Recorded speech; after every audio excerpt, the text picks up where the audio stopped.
Hello दोस्तों, स्वागत है आपका फिर से एक रोचक कहानी में। उम्मीद करती हूँ पसंद आएगी। शादी के 1 महीने बाद ही मेरे पति की मौत हो चुकी थी, तो सास ने मेरी शादी ज़बरदस्ती देवर से करवा दी, जो कि काफ़ी चुपचाप रहता था। सुना था कि उसके पिता की मौत के बाद उसकी हालत ऐसी हो चुकी थी कि वे किसी से ज़्यादा घुल मिल कर बात नहीं करता था। मैंने सोचा था कि शादी की रात में उसे साफ कह दूंगी कि मुझे अभी समय चाहिए, पर फिर जैसे ही सुहागरात की रात वे कमरे में आया और मैंने उसे अपनी बात कही, मुझे लगा कि शायद वह मेरी बात समझ पाएगा, क्योंकि मेरा पति तो उसका बड़ा भाई ही था। लेकिन जैसे ही मैंने कहा कि मैं अपने पति को भुला नहीं पाई, तभी उसने मेरे चेहरे पर एक ज़ोरदार थप्पड़ जड़ दिया और फिर पागलों की तरह मेरे साथ। दोस्तों, मेरा नाम सुमन है। लोग कहते हैं कि मैं बहुत सुंदर हूँ, लेकिन मैंने कभी अपनी सुंदरता को अपनी ताकत नहीं बनाया था। मुझे लगता था कि जब इंसान किसी का बुरा नहीं करता तो उसकी ज़िंदगी भी शांत रहती है। मैं अपने आप में मगन थी, ये सोचकर कि अब कुछ बड़ा या डरावना मेरी ज़िंदगी में कभी नहीं होगा। लेकिन ज़िंदगी इंसान की सोच से नहीं, उसकी किस्मत से चलती है। मैं बहुत छोटी थी जब मेरी माँ हमें छोड़कर चली गई। वे किसी और आदमी के साथ चली गई थी और पीछे पापा और मैं रह गए थे। उस दिन के बाद पापा अंदर से टूट गए। उन्होंने कभी खुलकर बात नहीं की, ना मुझे गले लगाया। कुछ साल बाद उन्होंने दूसरी शादी कर ली और वह औरत घर में आई, लेकिन मेरी माँ नहीं बनी। उसके लिए मैं सिर्फ एक काम करने वाली लड़की थी। जैसे मैं 17 साल की हुई, जिम्मेदारियों का बोझ मुझ पर डाल दिया गया। सुबह से रात तक का घर का काम और फिर बच्चों को ट्यूशन पढ़ाना। धीरे धीरे लोग कहने लगे कि तेरे पापा तुझे कभी ब्याहेंगे नहीं, उन्हें तो घर में मुफ्त की नौकरानी मिल गई है, ऊपर से तू कमा कर भी देती है। मैं हर महीने ठीक ठाक पैसे कमा लेती, लेकिन वे पैसे मेरे हाथ में नहीं रहते। सौतेली माँ सब ले लेती, पापा चुप रहते। उनके लिए चुप रहना ही सबसे आसान रहता था। एक दिन माँ अचानक कहने लगी, तेरी शादी तय कर दी गई है। मैं चौंक गई। मुझे लगा वे मुझे डराने या परखने के लिए कह रही हैं, लेकिन उसके चेहरे पर कोई मजाक नहीं था। उसने साफ कह दिया, 1 महीना है, तैयारी कर लो, सब तय हो चुका है। उन्होंने ये नहीं कहा कि कोई देखने आएगा, उन्होंने सीधा बताया कि मेरी ज़िंदगी का फैसला पहले ही हो चुका है। मैं हैरान थी और मन ही मन खुश थी। मुझे तो कोई उम्मीद भी नहीं थी कि मेरी शादी होगी, इसलिए इस अचानक आए मोड़ को मैंने ऊपर वाले की मर्ज़ी समझ लिया। मैं पूरे मन से शादी की तैयारियों में लग गई। शादी बहुत ही बड़ी नहीं थी, लेकिन दिखावे में कोई कमी नहीं छोड़ी गई थी। शादी की रात सब कुछ नया और अजनबी था। मैंने अपने पति को ठीक से देखने की हिम्मत नहीं की, बस इतना समझ पाई थी कि वे शांत स्वभाव के हैं और बात कहने में तहज़ीब रखते हैं। जब हम कमरे में आए तब उन्होंने खुद बताया कि उनके घर में उनकी माँ रहती हैं और उनका एक छोटा भाई भी है, जो कि अब मेरा देवर बन चुका था। मेरे पति ने शादी के बाद धीरे धीरे अपने घर की सारी सच्चाई बताई। उन्होंने कहा कि उनकी माँ रहती हैं और उनका एक छोटा भाई भी है। उम्र में वह मुझसे काफ़ी छोटा है, लेकिन बच्चा नहीं है, लगभग 18 साल का है। स्वभाव में बहुत शांत है, ज़्यादा बोलता नहीं है, ज़्यादातर अपने ही ख्यालों में रहता है। उन्होंने आगे कहा, वह बाहर से जितना सामान्य लगता है, अंदर से उतना ही अकेला है। हमारे पिता के जाने के बाद वह और भी ज़्यादा चुप रहने लगा है। माँ भी ज़्यादातर बीमार ही रहती हैं। इन दोनों का मेरे अलावा कोई सहारा नहीं है। फिर उन्होंने मेरी तरफ देखकर बहुत गंभीर आवाज़ में कहा, अब तुम इस घर की बहू नहीं, इस घर की जिम्मेदारी हो। मेरी माँ और मेरे भाई दोनों का ध्यान रखना है और मुझे भरोसा है कि तुम समझदारी दिखाओगी। मैंने बिना सवाल किए हामी भर ली। उस वक्त मुझे ये बात एक भरोसे जैसी लगी, दबाव जैसी नहीं। पहली रात ठीक ठाक बात हुई। मुझे लगा शायद मेरी ज़िंदगी अब धीरे धीरे संभल जाएगी। अगली सुबह जैसे सास कमरे में आई, उनका व्यवहार सख्त नहीं था, लेकिन थोड़ा अजीब ज़रूर था। वो मेरी नींद, मेरे उठने बैठने, यहाँ तक कि मेरे पहनावे तक पर नज़र रखी हुई थी। उन्होंने कहा कि अब घर में लोग आते रहेंगे, शादी हुई है, सब देखने आएंगे, जो भी मुंह दिखाई में मिले वे घर के खर्च के लिए दे देना, यही परंपरा है। मैंने चुपचाप उनकी बात मान ली। थोड़ी देर के बाद मेरे देवर से ठीक से मुलाकात हुई। वे सामने कुर्सी पर बैठा था, आंखें ज़मीन पर, हाथ आपस में उलझे हुए। उसने मुझे देखकर बस हल्की सी मुस्कान दी, फिर से चुप हो गया। उसके चेहरे पर ना शरारत थी, ना बदतमीज़ी, बस एक अजीब सा संकोच। कुछ देर बाद उसने बहुत धीरे से पूछा, आपको यहाँ सब ठीक लग रहा है? मैं सवाल से चौंक गई। मैंने मुस्कुरा कर कहा, हाँ सब ठीक है। उसने सिर हिला दिया और फिर कुछ नहीं बोला। दिन में उसने 2-4 सामान्य सवाल पूछे, भैया किस वक्त घर आते हैं, माँ को क्या पसंद है, घर के नियम क्या है। सवाल ऐसे थे जैसे कोई नया संतुलन ढूंढ रहा हो। शाम को ये बात मैंने अपने पति को बताई कि वो बहुत कम बोलता है और थोड़ा असहज रहता है। मैंने शिकायत नहीं की, बस अपनी भावना रखी थी। मेरे पति तुरंत भावुक हो गए। उन्होंने कहा, वह बचपन से ही ऐसा है, ज़्यादा बोलना उसे आता नहीं, हर चीज़ दिल में रख लेता है। अगर वह तुम्हारे आसपास रहता है तो इसका मतलब ये नहीं कि कुछ गलत है, उसे बस अपनापन चाहिए। फिर उन्होंने थोड़ा कड़ा लहजा अपनाया। मैं नहीं चाहता था कि तुम उसे शक भरी नज़रों से देखो। वह मेरा छोटा भाई है, उसे समझने की ज़रूरत है, परखने की नहीं। ठीक है, एक सुबह मेरी सास मुझे आवाज़ दे रही थी। उनकी आवाज़ में रोज़ जैसा आदेश नहीं था, बल्कि जल्दी की झलक थी। मैं उठने ही वाली थी, लेकिन मेरे पति ने मेरा हाथ पकड़ लिया। उन्होंने कहा कि अभी थोड़ी देर बैठो, सुबह ऐसे जल्दी भागने की क्या ज़रूरत है। उनका लहजा हल्का था, बात भी सामान्य नहीं थी। उन्होंने बस इतना ही कहा कि नई शादी है, एक दूसरे को समझने का तो वक्त मिलना चाहिए। मैंने याद दिलाया कि आपकी माँ मुझे बुला रही हैं और घर का काम पड़ा होगा। घड़ी में 9 बज रहे थे। ये कोई दोपहर की फुर्सत का समय नहीं था, लेकिन वे टालते रहे। आखिरकार जब मैं रसोई में पहुंची तो सास का मूड बिगड़ा हुआ था। बिना ज़्यादा कुछ कहे उन्होंने काम पकड़वा दिए। दिन भर उनकी नाराज़गी मुझे चुभती रही। धीरे धीरे मुझे महसूस होने लगा कि इस घर के लोग ऊपर से जितने शांत दिखते हैं, भीतर उतने ही उलझे हुए हैं। सास कभी कुछ नहीं कहती, लेकिन उनकी चुप्पी में ताना छिपा होता। एक दिन उन्होंने अचानक कह दिया कि मेरे आने के बाद उनका बेटा बदल गया है, अब वह हर बात मुझसे पूछता है। मैंने सफाई दी कि मैं तो बस घर का काम करती हूँ, किसी को रोकती या बहकाती नहीं हूँ, लेकिन उनकी आंखों में शक था। मेरे पति ने मुझे समझाया कि उनकी माँ बहुत कुछ सह चुकी हैं अपनी ज़िंदगी में, इसलिए उनका स्वभाव ऐसा हो गया है। उन्होंने मुझे साफ कहा कि माँ को खुश रखना मेरा काम है, बहस से घर का माहौल और बिगड़ जाएगा। मैं चुप रह गई। मैंने तय कर लिया कि जब तक संभव हो मैं किसी से उलझूंगी नहीं। घर का सारा काम मन लगाकर करती रहूंगी, किसी की बात का जवाब नहीं दूंगी, चाहे मन कितना भी भारी क्यों ना हो। मेरे देवर ने एक दिन पहली बार मेरे पास आकर बैठा। वह अभी भी शांत था, लेकिन उसके सवालों में कुछ ऐसा था जिसने मुझे फिर से असहज कर दिया। उसने कहा, भाभी आप रात को जल्दी सो जाती हैं ना? मैंने कहा, हाँ मुझे जल्दी नींद आती है। वे थोड़ा हंसा, फिर हंसी रोक कर बोला, आपके कमरे की दीवारें बहुत पतली है, मैं अक्सर सब कुछ सुन लेता हूँ जब आप और भैया बात करते हैं। मैं डर गई। मैंने कहा, क्या तुम मेरे कमरे के बाहर बैठते हो? वे बस शांत रहा, फिर बोला, मैं बैठता नहीं, सुन लेता हूँ, आप चिंता मत करो, मैं बस सुन ही लेता हूँ। मेरे दिल की धड़कन तेज़ हो गई। मुझे समझ में नहीं आ रहा था ये बात किस तरह की है, ये तो बिल्कुल भी सामान्य नहीं था। मैंने सवाल किया, तुम ये सब क्यों बता रहे हो? वे फिर कुछ पल चुप रहा, फिर बोला, क्योंकि मैं देखता हूँ कि आप सच में अकेली हो, और अकेले लोग अक्सर बहुत कुछ छुपाते हैं। मैंने कहा, मैं कुछ नहीं छुपाती। वह अचानक मुस्कुराया, पर उसकी मुस्कान में कोई गंभीरता नहीं थी। फिर उसने कहा, अच्छा एक बात बताओ, अगर किसी के घर में रात को अचानक कोई आवाज़ आई तो आप क्या सोचेंगी? मैंने कहा, किसी चूहे या हवा की आवाज़ होगी। वे धीरे से बोला, नहीं, मैं तो सोचता हूँ कि कोई अंदर से खोल कर देख रहा है। मेरी सांस रुक सी गई। मुझे लगा कि मेरे सामने बैठा ये इंसान सामान्य नहीं है। उसका सवाल बेवजह था और उसका अंदाज़ कुछ और ही था। फिर उसने एक और बात कही, भाभी आप ध्यान रखना, इस घर में बहुत से लोग दिखते नहीं, लेकिन सुनते बहुत हैं।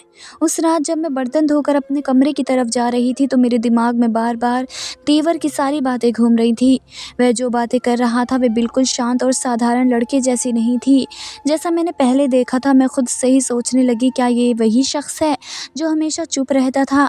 आज उसने मुझसे ऐसे सवाल क्यों पूछे? क्या वे सच में मेरे बारे में कुछ सोच रहा है या यह सब मेरी कल्पना है? इन सब उलझनों के बीच में मैं अपने कमरे में पहुंची और ख़ुद को थोड़ा संभालने लगी।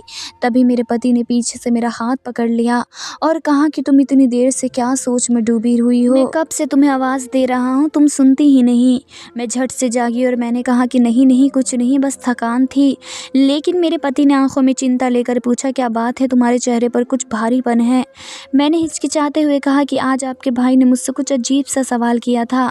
उसने पूछा कि आप कमरे में अकेली सोती हैं। जैसे मैंने ये कहा, मेरे पति का चेहरा बदल गया। वह गुस्से में नहीं बल्कि उस तरह के डर और नाराज़गी में था। उसने कहा कि तुम फिर से बात शुरू कर रही हो। मैंने तुम्हें पहले भी कहा था कि मेरे भाई पर शक मत करो। उसने बचपन में अपने पिता को खोया है और अब तुम उसके पीछे क्यों पड़ रही हो? वह किसी से बात भी नहीं करता और तुम उसकी एक बात पर भी इतना सोच रही हो। मेरी आवाज़ काँपने लगी, लेकिन मैंने कहा मुझे तो बस कुछ अजीब लगा। हमारे बीच एक छोटी सी झड़प हो गई। मेरे पति ने मुझे समझाया कि उनका भाई ऐसी ही बात कर रहा होगा और मैं ज़्यादा गंभीरता से उसे ले रही हूँ।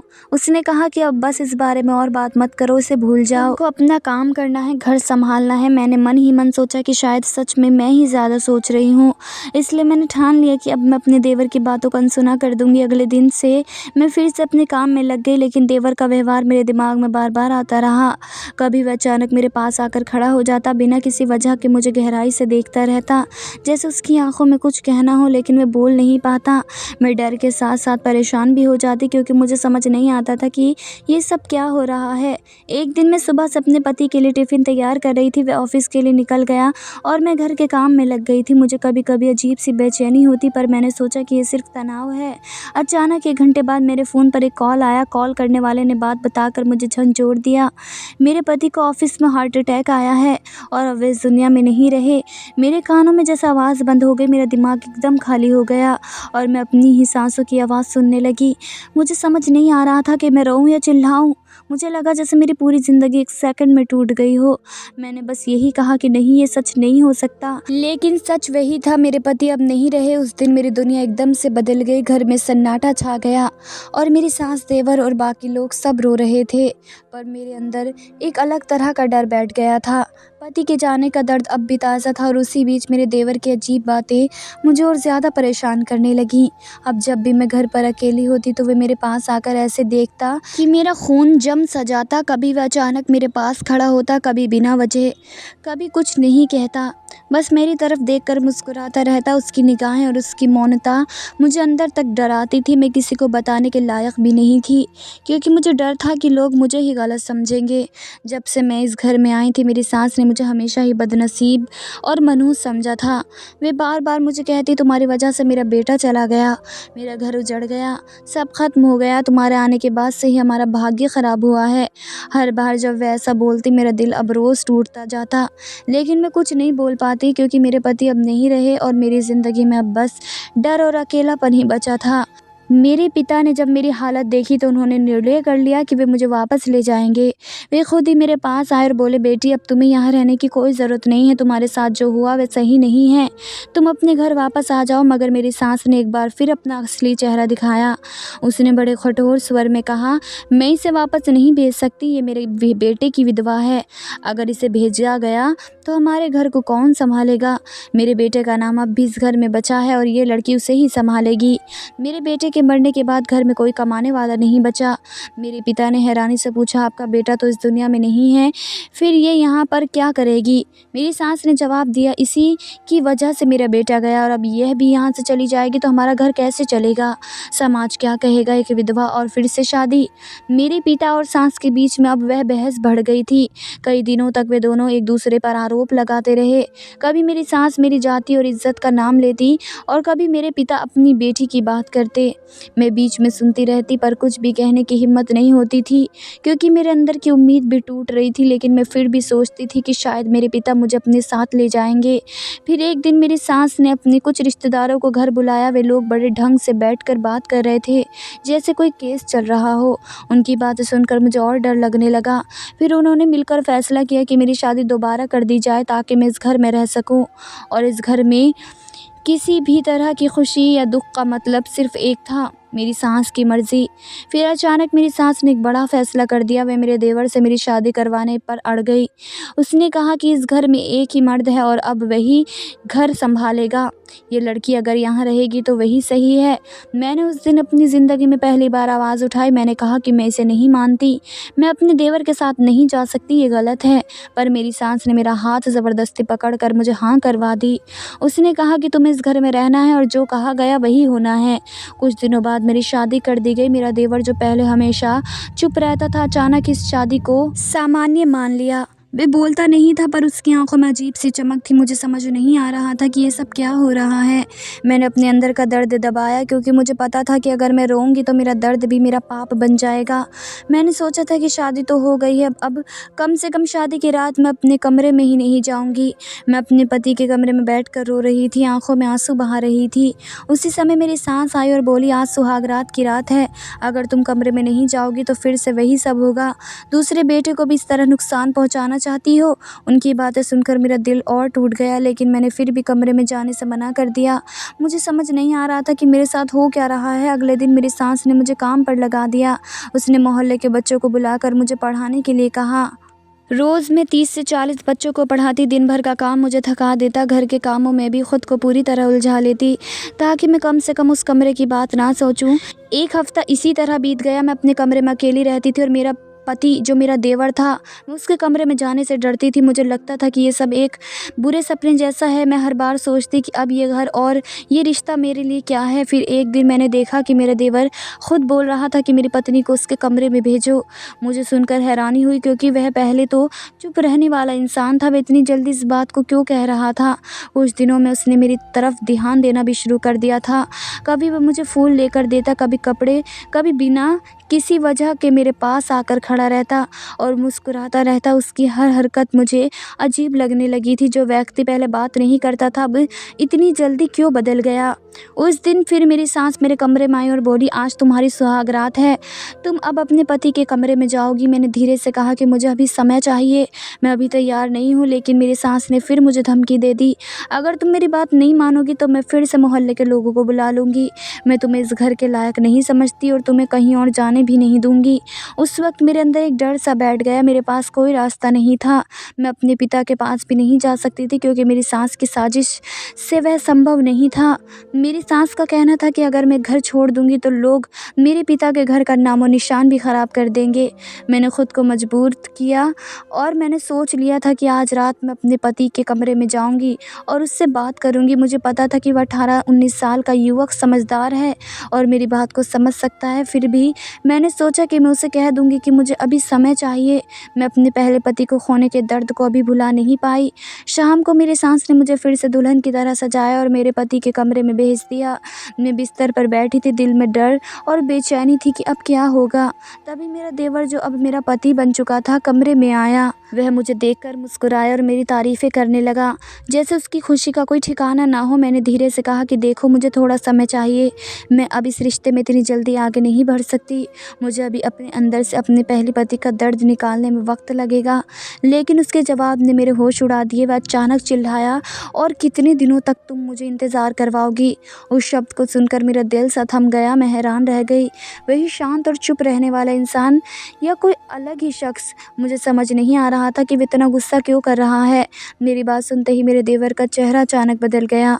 उसने गुस्से में मेरे गालों को अपनी मुट्ठी से पकड़ लिया और चिल्लाता हुआ कहा, मानो या ना मानो, अब से तुम मेरी पत्नी हो। तुम अपने मर चुके पति को भूल जाना ही तुम्हारे लिए बेहतर होगा। आखिर उस पति में क्या रखा था? देखो मैं कितना खूबसूरत और जवान हूँ। मैं डर गई और गुस्से से चिल्लाते हुए उसे धक्का देने लगी। कब तक तुम मेरे मरते हुए पति की बुराई करोगे? वे तुम्हारा बड़ा भाई था, भी उसकी मौत को एक हफ्ता भी नहीं हुआ और तुम इस तरीके से बातें कर रहे हो। अगर तुमने उसके बारे में एक शब्द भी कहा तो उसने एक दूर से ठंडी मुस्कान देते हुए कहा, बहुत प्यार है ना तुम्हें उस 2 टके के इंसान से, इसी वजह से मैंने उसे तुम्हारी ज़िंदगी से दूर कर दिया। ये बात सुनते ही मेरी सांसें थम गई। मैं हक्का बक्का रह गई और फिर मैंने दोबारा पूछा कि क्या कहा तुमने? उसने फिर से दोहराया, तुमने सही सुना। जब भी मैं तुम्हें और तुम्हारे पति को साथ देखता मुझे जलन होती, इसलिए मैंने उसे हमारे रास्ते से हटाने का फ़ैसला किया। तुम सिर्फ मेरी हो। जब तुम इस घर में आई थी तो मैंने तुम्हें पहली नज़र में पसंद कर लिया था, लेकिन जब भी तुम्हारा पति तुम्हारे करीब आता मेरी नसों में खून उबलने लगता। इसलिए मैंने रोज़ उसके खाने में थोड़ा थोड़ा जहर मिला दिया ताकि किसी को शक ना हो। और एक दिन अचानक उसे दिल का दौरा पड़ा। ये सुनते ही मेरी आंखों के सामने सब कुछ अंधेरा हो चुका था। मेरा गुस्सा बढ़ता गया और मैंने उसके चेहरे पर एक ज़ोरदार थप्पड़ मार दिया। तुम्हें शर्म नहीं आती? वे तुम्हारा भाई था और तुमने अपने ही भाई के साथ ऐसा घिनौना काम किया। उसने मेरी बाजू पकड़ते हुए कहा, वे मेरा भाई नहीं था बल्कि मेरा सौतेला भाई था। और मैं हैरान रह गई। तभी इसने बताया कि वह उसकी माँ का बेटा नहीं था, वह उसकी माँ के दूसरे पति का बेटा था। वह मेरा भाई नहीं बल्कि मेरा सौतेला भाई है। ये बात सुनते ही मैं हैरान रह गई। उसकी असली माँ की मौत हो चुकी थी, इसलिए वह आदमी मेरी माँ से शादी कर गया। उसने बताया कि उसकी माँ पहले किसी और से प्यार करती थी और उस आदमी ने शादी के वादे दिखाकर उसे फंसाया, फिर उसे गर्भवती करके छोड़ चला गया। मैं गुस्से में चिल्लाई, जैसे भी था वह तुम्हारा भाई था, तुमने अपने ही भाई के साथ ऐसा घिनौना काम कैसे किया? हम एक ही रिश्ते में थे, तुम ऐसा कैसे कर सकते हो? तब वह फिर से ठंडे अंदाज में बोला, नहीं वह मेरा भाई नहीं था, वह मेरा हक छीन रहा था। उसके पिता ने मेरी माँ से शादी तो की, लेकिन उसके बाद भी वे मेरे पिता नहीं बने। वह तो बस अपने बेटे को ही ज़्यादा प्यार देते थे, इसलिए एक दिन मैंने उन्हें रास्ते से हटाने का फ़ैसला किया। मैं भी उसी दिन उसी कार में था, लेकिन मैं बच गया और वह दुनिया से चला गया। ये सुनकर मेरी रूह काँप गई। मुझे समझ में आ गया कि अब मैं एक बहुत बड़े शातिर खिलाड़ी के सामने हूँ। मैंने सोचा अब मुझे बहुत सोच समझ कर कदम उठाना चाहिए। तभी उसने धमकाते हुए कहा कि अगर तुमने एक भी कदम चला के करने की कोशिश की तो जो तुम्हारा अंजाम बहुत बुरा होगा। उसकी आवाज़ सुनते ही मेरे रोंगटे खड़े हो गए। मैं चुपचाप रहने लगी और अपनी आवाज़ को शांत रखकर झूठी मुस्कान दे दी। फिर मैंने कहा कि तुमने सही किया, मैं तो तुमसे प्यार करती थी। यह कहकर मैं उसे अपने प्यार के जाल में फंसाने लगी, क्योंकि मुझे रास्ता निकालना था। मैं चाहती थी कि कैसे भी करके मैं कमरे से बाहर निकल जाऊं। फिर मैंने उसे कहा कि आज मैं तुम्हें अपना प्यार दिखाऊंगी। हालांकि मेरे दिल में शक था, पर मुझे पता था कि उसे भरोसा दिलाने के लिए मुझे उसके करीब जाना पड़ेगा, इसलिए मैंने सिर्फ अपने गले से उसे बाहों में लगा लिया। उसे एहसास हुआ कि अब मैं सच में उसकी हो चुकी हूँ। मैंने फिर कहा कि तुम कमरे में बैठो, मैं तुम्हारे लिए दूध का गिलास लेकर आती हूँ। आज तो हमारी सुहागरात है ना। मेरी बात सुनकर ही वह खुशी से झूम उठा और बोला, जल्दी जाओ, मैं तुम्हारा इंतज़ार कर रहा हूँ। मैं बिना देरी के कमरे के दरवाजे के बाहर चली गई और चुपके से कमरे की कुंडी लगा दी। मैंने सोचा कि सबसे पहले ये बात मैं अपनी सास को बताऊंगी ताकि वे मेरे लिए रास्ता निकाल सके। मैं जैसे अपनी सास के कमरे में गई और उन्हें सारी हकीकत बताई तो उन्होंने उल्टा मेरे चेहरे पर थप्पड़ मार दिया और कहा कि उनका बेटा जैसा कह रहा है मैं वैसा करूँ। मैंने कहा, पागल तो नहीं हो चुकी हैं आप? ठीक हैं, आप एक पागल के साथ मुझे बांध रही हैं जो आपके पति और अपने बेटे को भी मार चुका है। ये बात सुनते ही वे कहने लगी, मैं सब जानती हूँ, लेकिन मेरे पास अब कोई सहारा नहीं रहा। मैं अपने इकलौते बेटे को खोना नहीं चाहती। तब मैंने चिल्लाते हुए कहा कि इसका मतलब आप मेरी ज़िंदगी ख़राब कर रही हैं। आप मुझे कठपुतली बनाकर उसके सामने पेश कर रही हैं। आप जानती हैं कि वह कितना ख़तरनाक बन चुका है, वह मानसिक और पागल हो चुका है, उसे इलाज की ज़रूरत है। तभी मेरी सास रोते हुए कहने लगी कि मैं कुछ नहीं कह सकती। अगर उसे तुम नहीं मिली तो वह अपने आप को कुछ कर लेगा और मैं उसे खोना नहीं चाहती। मेरी ज़िंदगी का सहारा वही है। अगर मैंने ये बात पुलिस में या किसी और को भी बताई तो उसे गिरफ्तार करके ले जाएंगे, इसलिए जैसा कह रही हूँ वैसा ही करो। तब मैंने चिल्लाते हुए कहा कि नहीं, मैं किसी के लिए कठपुतली नहीं हूँ, मैं किसी के साथ ऐसा नहीं रह सकती, ख़ास तौर पर जिसने मेरे पति का कत्ल किया हो। ये कहकर मैं आगे बढ़ने लगी। ठीक तभी मेरी सास पीछे से दहाड़ते हुए कहने लगी, तो फिर कहाँ जाओगी? तुम्हारी सौतेली माँ तो तुम्हें इस घर में रहने भी नहीं देंगी और तुम्हारा पिता भी तुम्हारी सौतेली माँ की ही बात मानेगा। इसलिए जैसा कह रही हूँ वैसा करो। सास की बात कहीं ना कहीं सही भी थी। मेरे पास जाने का कोई रास्ता भी नहीं था। मेरी आंखों से उस वक्त आंसू निकलने लगे, लेकिन मैंने सोच लिया था कि अब मैं और मजबूर नहीं बनूंगी। मैं किसी के लिए अपनी बलि नहीं दूंगी। मैं चुपचाप बिना अपनी सास की बात सुने अपने पहले पति के कमरे में चली गई और जो भी मेरा ज़रूरी सामान था उसे मैंने बैग में पैक किया और कमरे की खिड़की से कूदकर छलांग मार दी। मुझे पता था कि मैं गेट से नहीं जा सकती, क्योंकि मेरी सास ने मेन गेट पर ताला लगाया हुआ था, इसलिए मेरे पास कोई भागने का रास्ता नहीं था। मैं अपनी ज़िंदगी को और दलदल में नहीं जीना चाहती थी। उस रात में इतनी तेज़ सड़क पर भाग रही थी जैसे मानो मेरी ज़िंदगी कोई मुझसे छीन रहा हो। मेरे पास कोई रास्ता नहीं था, मैं और कहीं जा भी नहीं सकती थी, इसलिए अनाथ आश्रम में जाने का फ़ैसला किया। मैं रात में अनाथ आश्रम पहुंची तो वहां का पूरा माहौल दर्द भरा था। छोटे छोटे कमरे, भूखे बच्चे और उनकी आंखों में अधूरा सा रोना। उन बच्चों को देखकर मेरी आंखों से आंसू निकल गए। मेरी ज़िंदगी में जो कुछ भी हुआ, धोखा, तंगिया और मेरा टूटना, सब कुछ अचानक मेरे सामने आ गया। मैंने वहाँ रहने का फ़ैसला किया और धीरे धीरे बच्चों की मदद करने लगी। आश्रम की तरफ से मुझे थोड़ा बहुत सहारा मिला, खाना, रहने की जगह और ज़रूरी चीज़ें। मैंने बच्चों को मुफ्त में पढ़ाना शुरू किया और उनकी मासूम उम्मीद से अपनी ज़िंदगी का नया मकसद ढूंढा। अब 2 साल बीत चुके थे और मैं आश्रम में रहकर बच्चों की देखभाल कर रही थी। हर बच्चे की छोटी छोटी खुशी मेरे लिए बड़ी वजह बन गई थी। उसके साथ खेलना, पढ़ना और उनकी मुस्कान देखना मुझे हर दिन एक नई ताकत देता था। मैं अपने पुराने दर्द और धोखे को पूरी तरह भूल तो ना सकी, लेकिन उन बच्चों की मासूमियत और प्यार ने मेरी ज़िंदगी को फिर से जीने लायक बना दिया था। उनकी खुशी ने मुझे अपनी खुशी मिलती थी और इसी में अपनी ज़िंदगी को फिर से अच्छा मानने लगी थी। तो दोस्तों ये थी आज की कहानी। आपको ये कहानी कैसी लगी हमें कमेंट करके ज़रूर बताइए। वीडियो को लाइक और चैनल को सब्सक्राइब करें। धन्यवाद दोस्तों।